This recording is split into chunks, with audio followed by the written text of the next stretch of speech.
Yo creo que vamos a alcanzar como pensaba.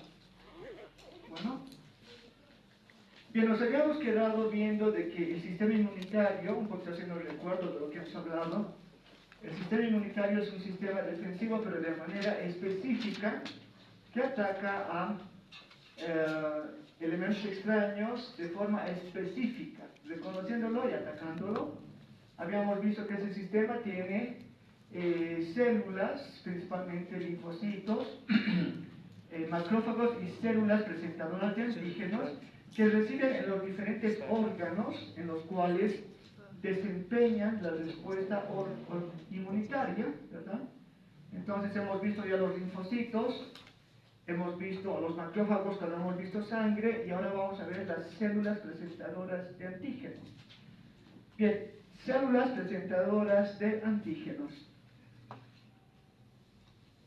Estas células presentadoras de antígenos, como lo indica su nombre, fagocitan, procesan y presentan los antígenos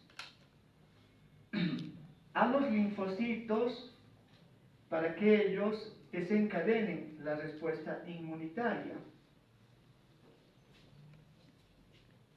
Las células presentadoras de antígenos van a fagocitar a los antígenos y van a seleccionar su determinante antigénico o epítope y lo van a unir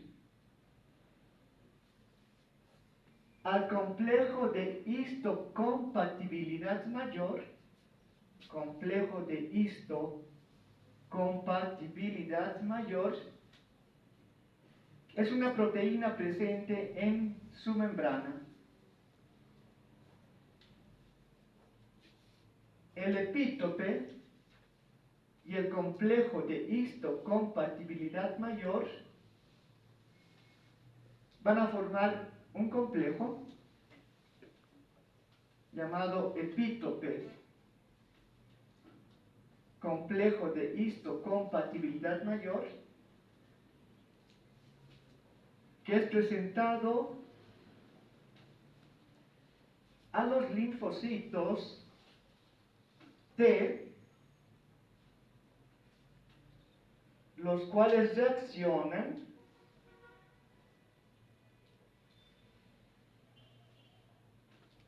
y estimulan la respuesta inmunitaria.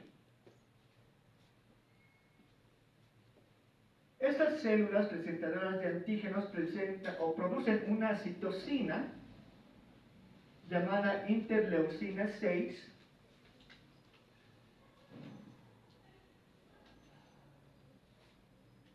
que por un lado estimula la proliferación de los linfocitos T, se multiplican,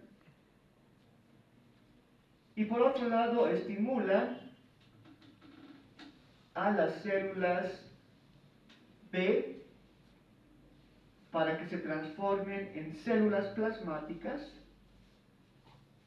que generan anticuerpos o inmunoglobulinas, ¿verdad? Bien, entonces nos damos cuenta que parece un papel muy insignificante, pero es importantísimo la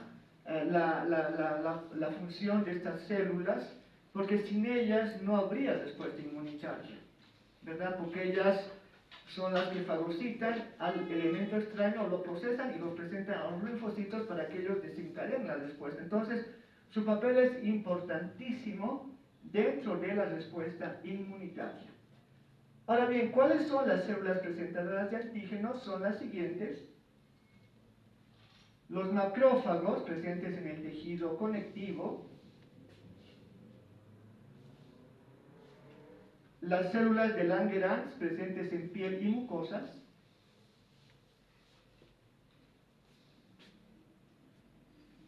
las células dendríticas del ganglio linfático y el vaso,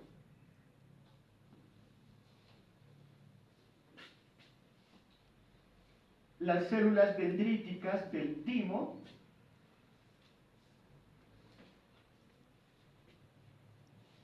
las células microgliales del tejido nervioso,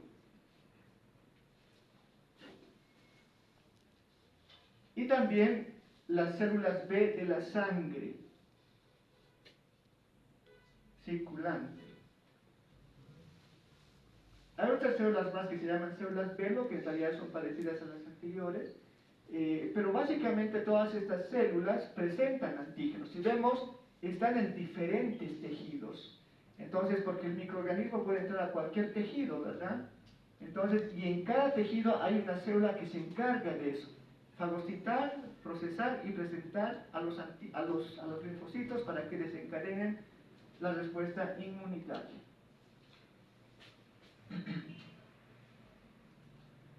Timo.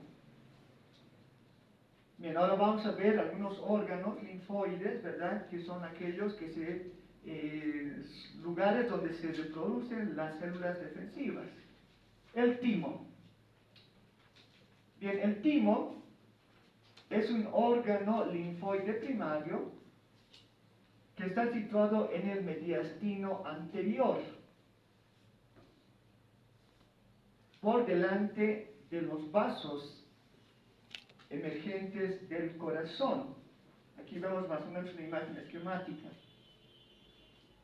Bien, el timo tiene un promedio, o sea, un peso aproximadamente de 30 a 40 gramos, o sea, es pequeñito, 30 a 40 gramos, pero va creciendo continuamente y alcanza su máximo peso en la pubertad. O sea, este órgano más o menos funciona hasta la pubertad. Pero empieza a involucionar, o sea, a atrofiarse desde la infancia. Es una peculiaridad de este órgano, ¿verdad? En la infancia empieza, bueno, se forma, ¿verdad? Pero ya empieza a atrofiarse desde que la persona es niño, pero va aumentando todavía de tamaño y su máximo peso es en la pubertad. Y a partir de la pubertad empieza a involucionar, ¿verdad? Es decir, que empieza a atrofiarse. Bueno, el timo, si nos fijamos aquí en un dibujo anatómico, tiene dos lóbulos, ¿verdad? Y cada lóbulo presenta una cápsula que emite finos tabiques conectivos y que dividen al órgano en lóbulos y lobulillos. De los órganos linfoides, el timo es el único órgano lobulado. Los otros no, ni el vaso ni el ganglio no presentan lobulación. En cambio, sí el timo es una característica para identificar en el microscopio. Al timo es el único órgano lobulado. Si vemos, el timo tiene una cápsula fibroconectiva que rodea todo el órgano. Aquí vemos un corte anatómico, un corte histológico. Y de la cápsula se emiten tabiques conectivos que dividen al órgano en lóbulos cuando son grandes y lobulillos cuando son estructuras más pequeñas dentro del lóbulo. Ahí tenemos un lóbulo y ahí tenemos lobulillos. Ahí tenemos una imagen de un lobulillo. Entonces es el único órgano lobulado, el timo. Ahora, viendo la parte histológica, viendo el lobulillo, que es la unidad estructural, podríamos decir.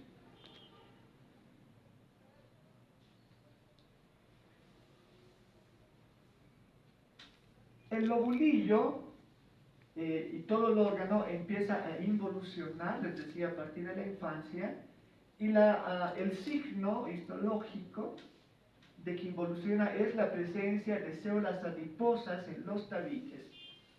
Estas células adiposas van aumentando y van reduciendo el tejido funcional. Es decir, que el tejido adiposo va reemplazando al tejido tímico, al parénquimo, al tejido propio. Por eso, si bien aumenta de tamaño, funcionalmente se reduce su función, porque solamente es grasa lo que va aumentando y el tejido funcional ya es reducido. Por eso es la peculiaridad, ¿no? Que bien aumenta de tamaño, pero ya funcionalmente se reduce. ¿Se dan cuenta? ¿Verdad? Entonces aquí tenemos una imagen de un lobulillo que ya tiene gran cantidad de células adiposas, debe ser una persona ya un poco adulta, que ya está prácticamente atrofiado, pero el tejido funcional está bien reducido, casi ni funciona mucho. Ya prácticamente en el adulto ya no funciona este órgano, solamente hasta la pubertad. Bien, histológicamente hablando, el timo tiene como unidad básica estructural al lobulillo, dijimos, ¿verdad? Al lobulillo. Y cada lobulillo presenta una corteza que es más oscura por la densidad celular, hay más densidad de células. Una médula que siempre es más pálida porque la densidad celular es menor. Vamos a ver qué elementos hay tanto en corteza y médula, pero inicialmente la corteza tiene mayor cantidad de células, en tanto que la médula menor cantidad de células, por eso un tono más pálido en los cortes histológicos. Ahora bien, el timo tiene dos componentes histológicos, si vale el término, que son el estroma, o tejido de sostén, y el parénquima, o tejido propio, tejido funcional. Si nos fijamos, el estroma está formado por células reticulares, aquí vemos una imagen con mayor aumento, pero son de origen endodérmico. Es una peculiaridad de este órgano. Las células reticulares, o sea, el estroma, perdón, está formado por células reticulares de origen endodérmico. Y por lo tanto, como son de origen endodérmico, no están en relación a fibras reticulares. No hay fibras reticulares. Y estas células reticulares tampoco son fagocitarias, como en otros órganos. Entonces, la peculiaridad. Aquí vemos la imagen histológica. Si se fijan, estas son las fibras reticulares, pero, perdón, las células reticulares, que vamos a ver enseguida, pero no hay fibras reticulares, como vamos a ver en el ganglio, en el vaso, por ejemplo. En cambio, en el timo no hay, porque son de origen endodérmico, estas células reticulares. Les repito, entonces, no son fagocitarias, ni están en relación con fibras reticulares. Ahora, viendo con este estroma, bueno, pero antes, dijimos la otra parte del timo es el parénquima. El parénquima es el tejido propio o tejido funcional del órgano. Y este parénquima está formado por células, bueno, que son las siguientes. Los linfocitos T y los macrófagos, principalmente. Linfocitos T y macrófagos. Puede también haber células presentadoras, en algunas regiones, células presentadoras de antígenos, que se llaman células interdigitantes, lo vamos a ver más adelante, pero la mayoría son linfocitos y macrófagos. Ahora bien, en el timo, recordemos, cuando hemos visto inmunología, es un órgano donde maduran los linfocitos. Si bien se originan en la médula ósea los linfocitos T, pero maduran en el timo. Entonces, eso recordemos, ¿verdad? Los linfocitos T, ¿dónde se originan? En la médula ósea. Pero viajan al timo y en el timo recién empiezan a madurar, ¿verdad? En el timo maduran los linfocitos T, justamente, por un proceso bastante interesante. Y se van reproduciendo continuamente los linfocitos T, pero van siendo fagocitados al reproducirse. O sea, imagínense, del 100% de los linfocitos, del 100% de los linfocitos T que están madurando, el 98% es fagocitado por los macrófagos. Imagínense qué terrible. Casi todos. Y solamente el 2% madura completamente. O sea, es un proceso bastante purificador, entre comillas. El 98% es fagocitado por los macrófagos, aquí tenemos un macrófago, y solamente el 2% madura para cumplir la función inmunitaria. Ahora bien, entonces aquí vemos el estroma y el parénquima. El estroma es el tejido de sostén como un armazón, y en los huecos que deja el estroma, o sea, en las mallas de esta red formada por células reticulares, se localizan los linfocitos T y los macrófagos. Por aquí están, ¿verdad? Aquí está como aislado, solamente el estroma y aquí el parénquima, pero imaginemos que los juntamos y ya se forma, como se ve en los cortes histológicos, ¿verdad? Estroma y parénquima juntitos. Bien, dijimos entonces que en el parénquima predominan los linfocitos T, que también se llaman timocitos, por eso en el timo, y los macrófagos.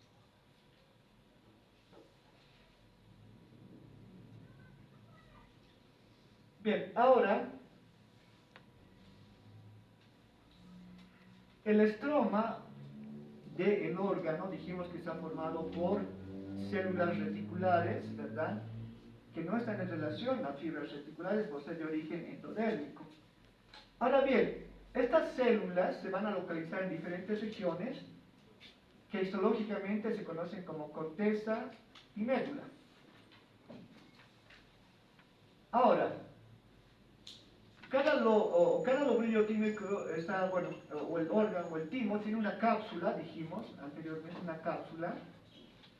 De la cápsula surgen tabiques conectivos que lobulan al órgano, en lóbulos y lobulillos, ¿verdad? Ahora, entre cápsula y trabécula se localizan estas células reticulares que forman el estroma, ¿verdad? Y están tanto en la parte periférica como en la central, tanto en la corteza como en la médula. Estas células reticulares son de los siguientes tipos.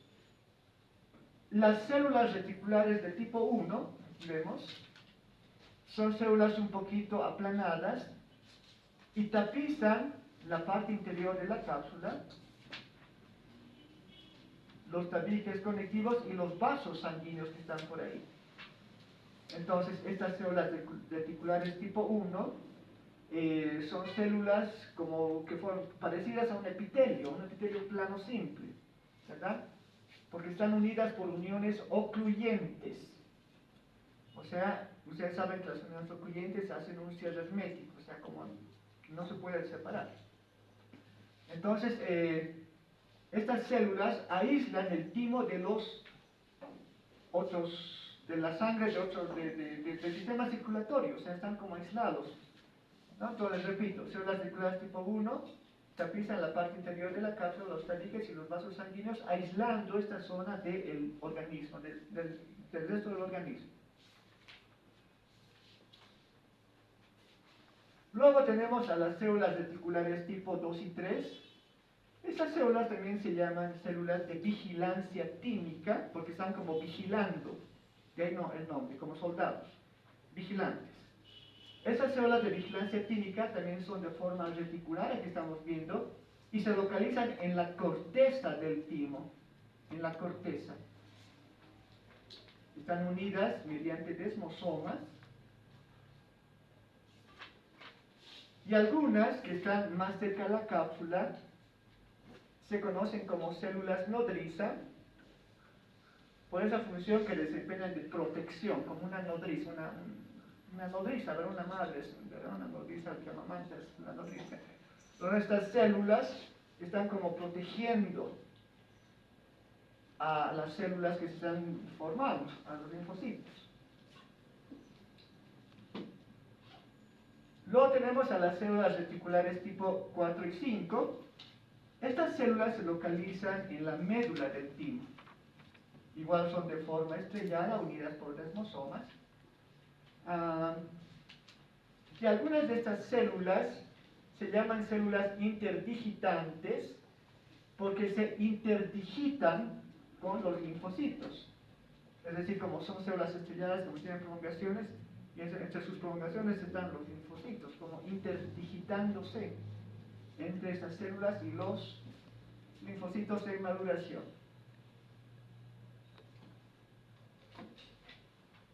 Luego tenemos a las células reticulares tipo 6. Tienen una peculiaridad. Estas células son de origen ectodérmico, a diferencia de las otras que son endodérmicas. Las células reticulares tipo 6 son de origen ectodérmico y solamente van a formar estructuras llamadas corpúsculos de Hassall.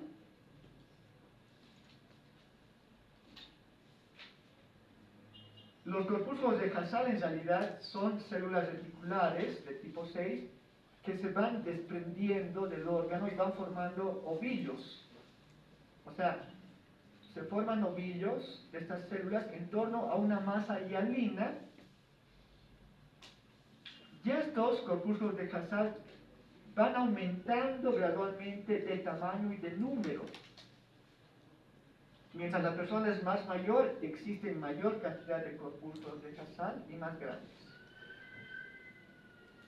O sea, al igual que la grasa, es un signo de que el órgano está atrofiándose o involucionando estas estructuras, los corpúsculos de Hassall. Aquí vemos justamente una imagen histológica de un corpúsculo de Hassall. Aquí vemos, por ejemplo, una masa central hialina y en torno las células reticulares de tipo 6 que van como envolviendo cada vez más y más. Incluso las células están unidas todavía por desmosomas, por eso forman como tiras continuas, ¿verdad? Y aquí vemos las demás células del órgano.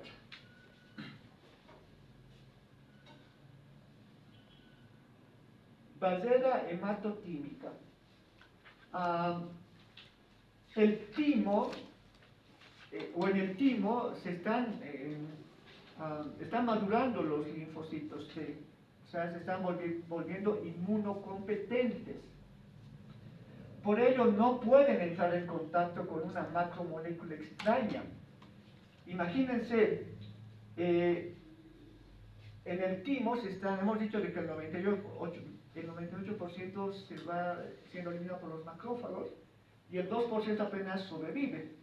Imagínense, en ese proceso tan intenso, no puede haber una macromolécula que altere esa función de purificación, porque si hay una macromolécula extraña, imagínense, si ingresaría, por ejemplo, una bacteria, un parásito, un virus, al timo, se frena el proceso de maduración y la persona es inmunocompetente toda la vida. Ocurre, hay patologías, hay enfermedades en las cuales se ha metido por alguna manera dentro del timo un virus, por ejemplo. El virus bloquea y altera totalmente el proceso de maduración de estos linfocitos y la persona para siempre está fregada. Tiene inmunocompetencia, es como peor que el SIDA. Ustedes saben que el síndrome de inmunodeficiencia adquirida del SIDA en realidad es un proceso clínico, es una patología originada porque hay un virus, el virus de la inmunodeficiencia humana, que altera los linfocitos, a las células CD4 y bloquea el proceso defensivo inmunitario. Pero imagínense, si cuando se están formando los linfocitos ingresa un antígeno, un microorganismo extraño, pues se bloquea el proceso de maduración y la persona ya no va a tener linfocitos maduros y por lo tanto esa persona inmunocompetente toda la vida. Tienen que prácticamente ya un poco más, ya nomás el testamento dejar, ¿no? Son chicos, ¿no? Ya me imagino que eso es el niño, incluso, ¿no? Niño, adolescente, pero chao, o sea, expectativa de vida muy reducida, porque obviamente tendría que vivir en una campana que nadie le toque ni le mire, ¿no? Porque cualquier cosita, como no hay defensas, ya pues una infección, neumonías, hasta meningitis y cualquier cosa, y chao, el pobre niño, ¿no? Entonces, por eso es tan importante esta estructura, parece tan simple, pero vean la importancia que tiene la barrera hematotímica. La barrera hematotímica, en realidad es una barrera, como dicen, que bloquea a las células que se están formando en el timo de la sangre. Hemato, sangre, tímica, tímica, ¿verdad? Es una barrera entre sangre y timo, una barrera. Si esta barrera deja de funcionar, se mete un antígeno y la persona es inmunocompetente, inmunodeficiente toda la vida. Ya directamente, chao, al cementerio, no, esa persona ya prácticamente. Bien, entonces, ¿cómo está formada histológicamente esta barrera tímica? Se localiza, bueno, en la corteza del timo. Vemos pero aquí una estructura, ¿verdad? Esta barrera hematotímica tiene un vaso sanguíneo, que vamos a ver con mayor aumento al microscopio electrónico. Aquí vemos la barrera hematotímica con el microscopio fotónico y aquí vemos con el microscopio electrónico. Ese es un vaso sanguíneo cortado en forma transversal, ¿verdad? La luz del vaso donde circula sangre, y ese es el timo. Timo, linfocitos de maduración, y aquí la sangre. Y esa es la barrera tan importante que bloquea contactos de timo y sangre. Ahora bien, esta barrera histológicamente está formada por lo siguiente. Las células endoteliales del capilar, que es de tipo continuo, vamos a ver eso más adelante, el endotelio del capilar sanguíneo, la lámina basal, que es bastante engrosada, aquí vemos por ejemplo una lámina bien gruesa, lámina basal engrosada, y finalmente las células reticulares tipo 1. Recordemos que las células reticulares tipo 1 tapizan cápsula y tabiques, ¿verdad? Pero también están en torno a los vasos sanguíneos, es como un epitelio, células planas unidas por uniones ocluyentes, por tanto una barrera tiene que ser bien rígida, si no estamos fregados, ¿verdad? Entonces, esa es la barrera vista al microscopio. Les repito, célula endotelial del capilar, lámina basal engrosada y células reticulares tipo 1. Esta barrera tiene un papel importantísimo para que la persona sea inmunocompetente. La sangre está circulando por acá y aquí están los linfocitos en maduración. Cualquier macromolécula extraña que ingrese altera el proceso de maduración de estos linfocitos y la persona ya queda para toda la vida con inmunodeficiencia. Esa persona tiene una corta expectativa de vida prácticamente. Bueno. Bien. Ganglios linfáticos.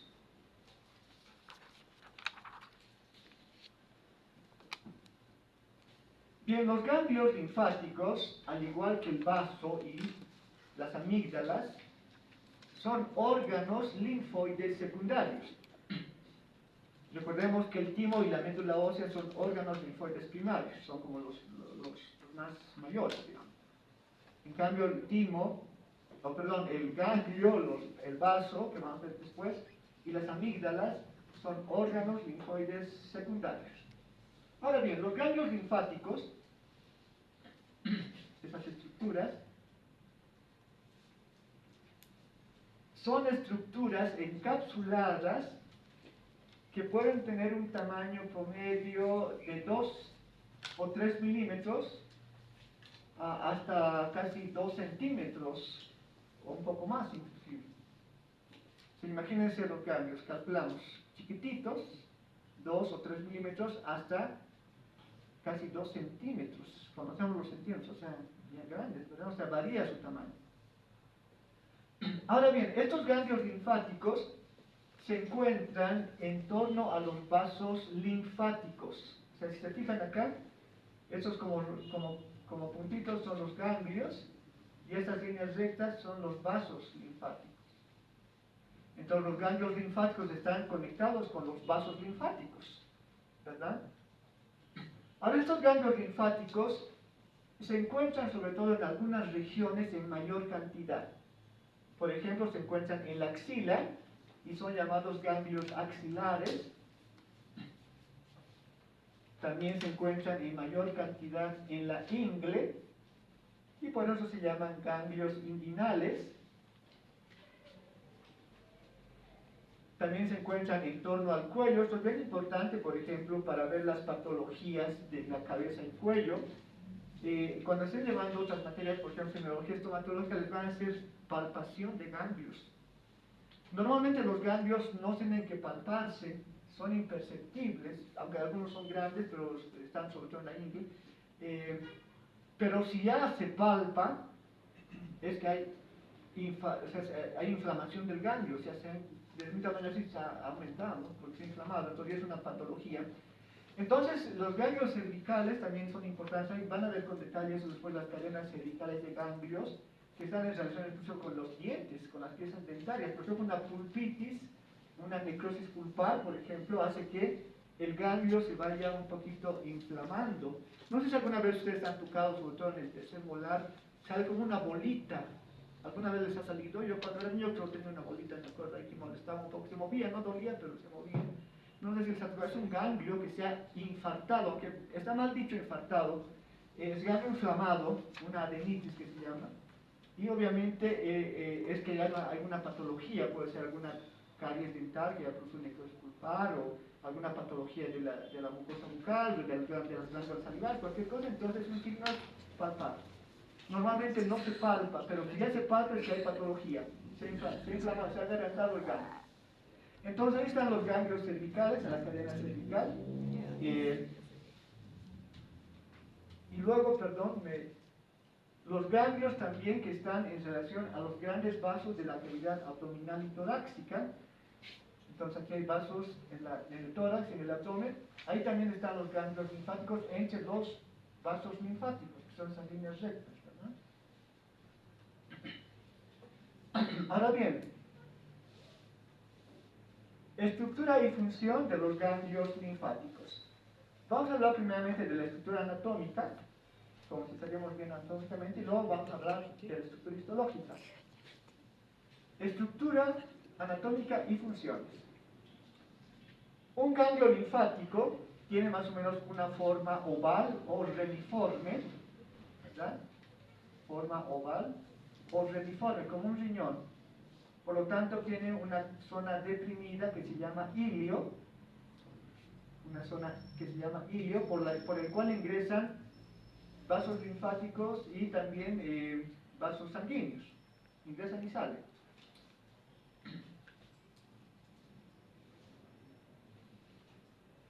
La cápsula, de naturaleza fibroconectiva, emite tabiques conectivos que segmentan al órgano, pero no lo lobulan, es la diferencia. El único órgano lobulado es el timo, ¿verdad? En este caso. Pero aquí la cápsula emite tabiques un poquito, hasta ahí ingresa, no lo lobulan como en el timo, directamente, ¿no? Entonces, tabiques conectivos cortos, podríamos decir, también llamadas trabéculas o tabiques conectivos.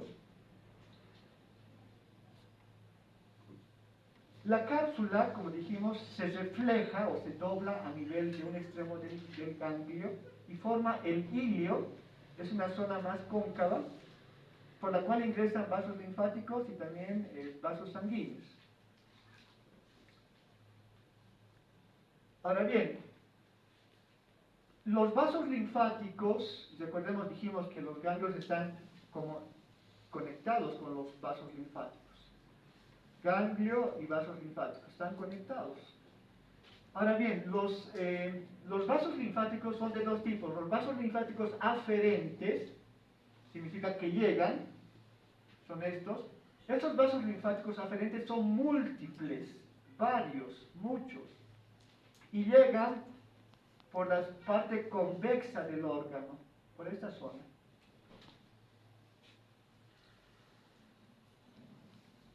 Estos vasos linfáticos van a transportar linfa contaminada, o sea, linfa no purificada.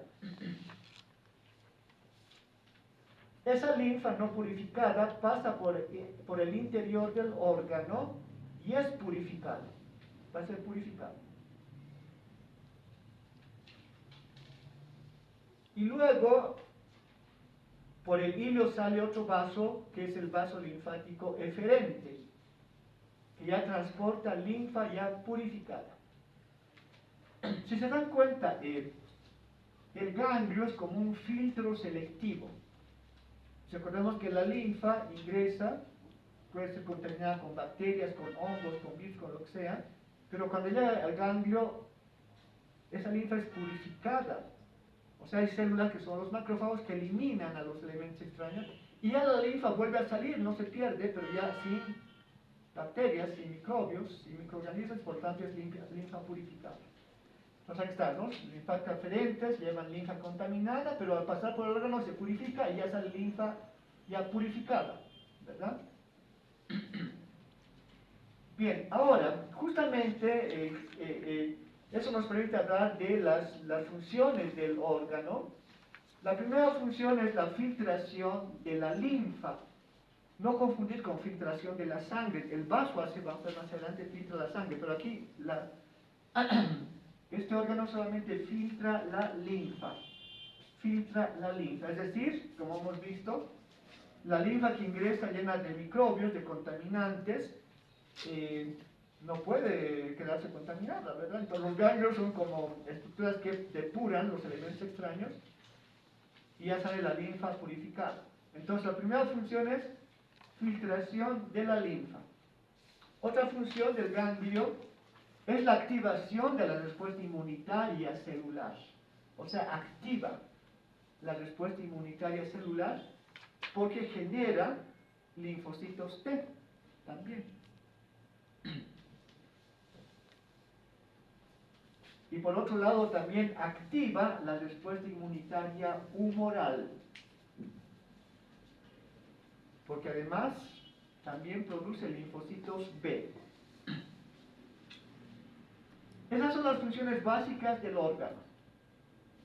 Les repito, filtración de la linfa, activación de la respuesta inmunitaria celular mediante producción de linfocitos T y activación de la respuesta inmunitaria humoral mediante formación de linfocitos B.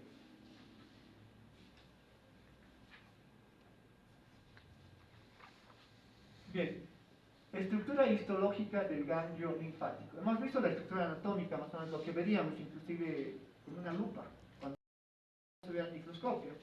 La estructura histológica. Bien, un ganglio linfático tiene igual dos componentes básicos histológicos, el estroma y el parénquima. El estroma, recuerden que es el tejido, el armazón, ¿verdad?, de sostén. Perdón, y el estroma está formado por células reticulares de origen mesodérmico, ya no es de ectodérmico, es mesodérmico, y por lo tanto se relacionan con fibras reticulares. Perdón. Recordemos que en el timo ahorita hemos visto eran de origen endodérmico, por lo tanto las células reticulares no estaban en relación con fibras reticulares ni eran fagocitarias. En cambio en el vaso y en el ganglio, estas células reticulares son de origen mesodérmico. Por lo tanto, sí se relacionan con fibras reticulares y tienen tendencia fagocitaria. ¿Verdad? Es la diferencia, por el origen. Aquí vemos una imagen de células reticulares, ¿verdad? Vean que son de forma más o menos fusiforme o estrellada, con prolongaciones que se unen con las prolongaciones de las células vecinas y forman una especie de armazón, de estructura de sostén. Es como un enrejado, ¿verdad?, de sostén. Y en esas mallas, en los huecos, así se ubican ahí las células que son sueltas, si no se caerían, ¿verdad? Algo tiene que sostenerlas. Entonces aquí vemos justamente estos espacios, ahí se van a ubicar el parénquima o tejido propio. Aquí se ha depurado, solamente se ven las células reticulares. Y vemos con una tinción selectiva, pues puede ser en base a sales de plata, las fibras reticulares. Entonces en el ganglio hay células reticulares mesodérmicas relacionadas con fibras reticulares.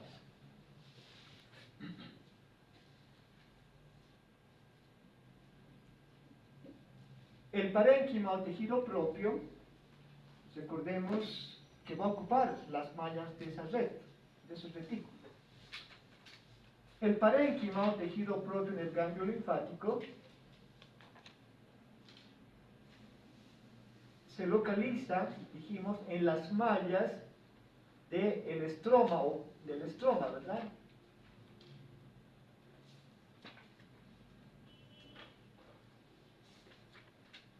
Y ese parénquima está formado por las siguientes células: linfocitos, aquí están los más abundantes, macrófagos y células presentadoras de antígenos. Son los tres tipos de células: linfocitos, macrófagos y células presentadoras de antígenos. Ahora esas células se van a localizar en tres zonas: la corteza, la paracorteza y la médula.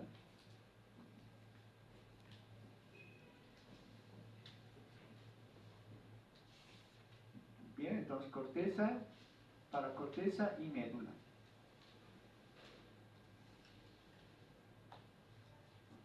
La corteza se localiza inmediatamente debajo de la cápsula, es la zona más periférica.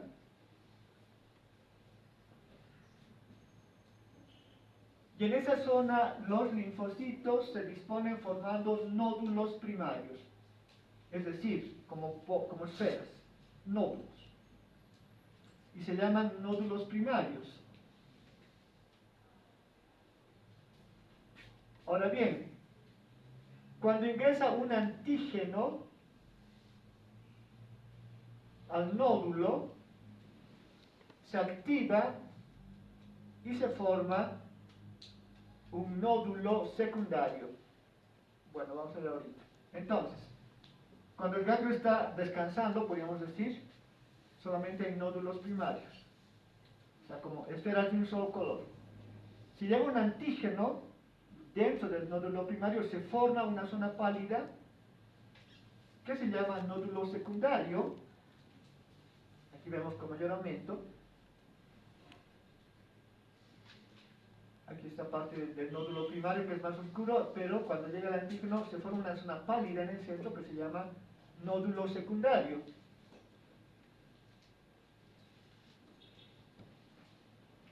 En el nódulo secundario, como está activado el ganglio, se van formando mayor cantidad de linfocitos de tipo B, o sea, van como reproduciéndose, y también se forman células plasmáticas, y también hay macrófagos. O sea, en el nódulo secundario de esas células, linfocitos B, células plasmáticas y macrófagos.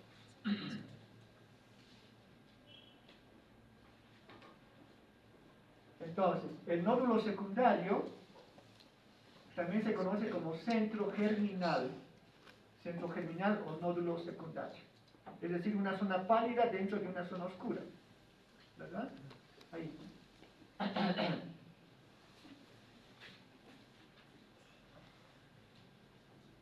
Ahora bien, en torno al nódulo secundario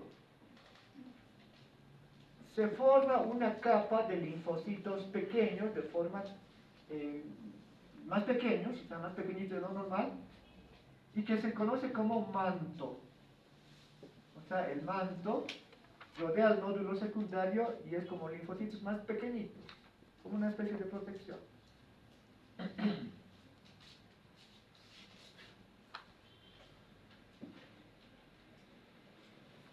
Paracorteza. Entonces, les repito, entonces en la corteza se forman nódulos primarios, pero cuando hay estímulo antiogénico se forman nódulos secundarios. En tanto que en la paracorteza es una zona que está debajo de la corteza, y esta paracorteza se caracteriza porque tiene linfocitos de tipo T, por eso se llama también zona timodependiente. O sea, en la paracorteza el tipo de linfocitos que existe es el linfocito del tipo T, porque se llama también zona timodependiente. El timo tiene su letra T, ¿verdad? Por eso se llama zona timodependiente. Y en esta zona existen unas células llamadas células interdigitantes. Aquí estamos en un dibujo esquemático, que tienen un cuerpo celular y prolongaciones bastante largas y delgadas, ¿verdad?, que se interdigitan con los linfocitos, por eso se llaman interdigitantes, están mezcladas con los linfocitos, sosteniéndolas. Estas células interdigitantes funcionan como células presentadoras de antígenos. Bueno, y es una imagen justamente vista con el microscopio electrónico de una célula interdigitante, aunque no son sus prolongaciones, pero aquí están los linfocitos relacionadas con ellas. Bien, con esto acabamos. Ya es una hora. Bien, en esta zona paracortical existen vasos sanguíneos denominados vénulas endoteliales altas. Vénulas endoteliales altas. ¿Por qué? Porque su epitelio es cúbico simple, no es plano simple como las otras venas. El epitelio es cúbico simple, ¿verdad? Aquí tenemos la vena cortada en forma transversal. Y estas venas tienen la capacidad de captar linfocitos circulantes en la sangre. Es decir, por la sangre van circulando linfocitos, ¿verdad?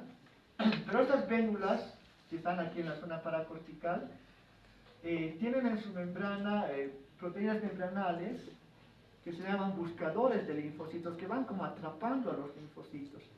Y por las selectinas de los linfocitos los van como metiendo al interior del órgano, o sea, captan los linfocitos circulantes y las meten al órgano. Entonces, durante el proceso de maduración del órgano, es la principal fuente de linfocitos, tanto B y T. ¿Verdad? Entonces, pero luego solamente circulan los linfocitos de tipo T, eso lo van a leer en el libro. Y con eso acabamos, en realidad aquí me voy a detener. Estas vénulas endoteliales altas, aquí tengo un dibujo esquemático, es el ganglio linfático, ¿verdad? Aquí están las vénulas endoteliales altas, si se fijan, y están conectadas pues con los vasos linfáticos, y también estos vasos linfáticos cuando están conectados con los vasos sanguíneos, hay una recirculación, es decir, los linfocitos de la sangre circulante van a ser captados y van a llegar al órgano, al ganglio, ¿verdad? Y del ganglio van a salir por los vasos linfáticos y van a llegar hasta las venas del corazón y todo. Entonces, si se fijan, van a recircular los linfocitos. Hay una recirculación, o sea, nada se pierde. Es como en física, nada se pierde, todo se transforma, ¿verdad? Aquí tampoco se pierde nada, se purifica. Entonces llegan los linfocitos por la sangre, bueno, llegan al órgano por la sangre, son captados, pero luego van a los vasos linfáticos y vuelven a recircular por todo el cuerpo. O sea, son recirculados. Bien, entonces aquí eso lo voy a explicar con más detalle la próxima, porque ya estamos sobre la hora, es interesante. Bueno, entonces nos quedamos aquí, vamos a completar lo de ganglio la próxima, y luego vamos a ver vaso, que es el último órgano, el tejido linfático difuso, la siguiente clase, y con eso acabaríamos el módulo. Entonces, para un poquito dilatar, vamos a hacer lo siguiente. Este viernes no vamos a pasar tampoco clases, ya estamos un poquito así dilatando. Vamos a pasar directamente el martes.